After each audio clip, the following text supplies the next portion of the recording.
Sa mga balitang pambansa, hindi raw hahayaan ang Pangulong Bongbong Marcos Jr. na hindi maparusahan ang mga kasabwat sa pagtakas ni dating Bamban Tarlac Mayor Alice Go. Sa isang pahayag, sinabi ng Pangulo na tutugisin at isisiwalat niya ang mga nagtraidor sa tiwala ng taong bayan. May ginagawa na raw na investigasyon at tiniyak niyang masususpend at mananagot sa batas ang lahat ng mga responsable. Ang giit pa ng Pangulo, walang lugar sa gobyerno ang sinumang inuuna ang pansariling interes kaysa pagsilbihan ng taong bayan. May mga niluluto ng pangalan ng partido ng Pangulong Bongbong Marcos para sa senatorial election sa paparating na 2025. Nagpulong na ang alyansa para sa bagong Pilipinas na binubuo ng Partido Federal ng Pilipinas ni Pangulong Marcos Jr., Lakas CMD ni House Speaker Martin Romualdez, National People's Coalition at Nationalista maging National Unity Party.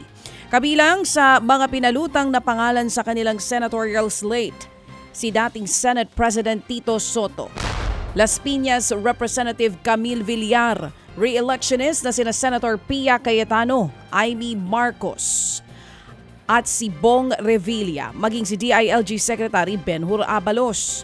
Pinakaisinasaalang-alang daw ang loyalty o katapatan sa partido at sa administrasyon. Bukas din daw ang alyansa kahit sa mga hindi nila kapartido o guest candidates.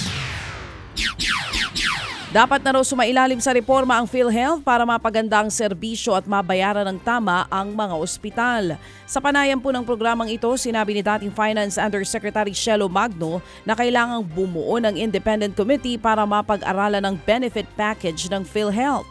Nakababahala na rin daw kasi na maraming ospital ang nagpuputol ng ugnayan sa PhilHealth o kaya na may nalulugi dahil hindi nababayaran ng state insurer. Ang giit pa ni Magno, responsibilidad ng pamahalaan na suriin kung kaya pang gampanan ng PhilHealth Board ang kanilang papel.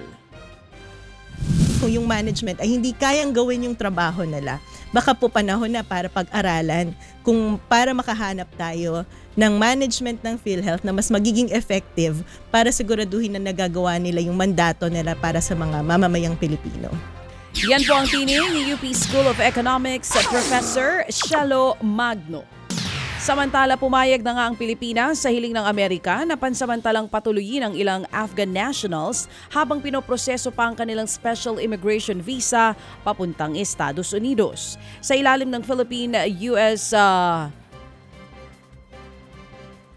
sa ilalim nga po ng Philippine-US SIV agreement, dadaan ang lahat ng Afghan SIV applicants sa masinsinang pagberipika bago makapasok sa Pilipinas. Malaya ang Bureau of Immigration na i-deny ito kung hindi papasa sa pagsusuri.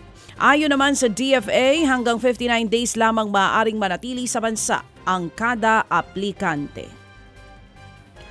Wala pa ring pasok sa ilang lugar sa bansa dahil pa rin sa VAG na dala po ng Bulkang Taal. Suspendido ang face-to-face classes sa lahat ng pribado at pampublikong paaralan sa Cavinti, Magdalena, Pagsanhan, Santa Cruz, dyan po yan sa Laguna.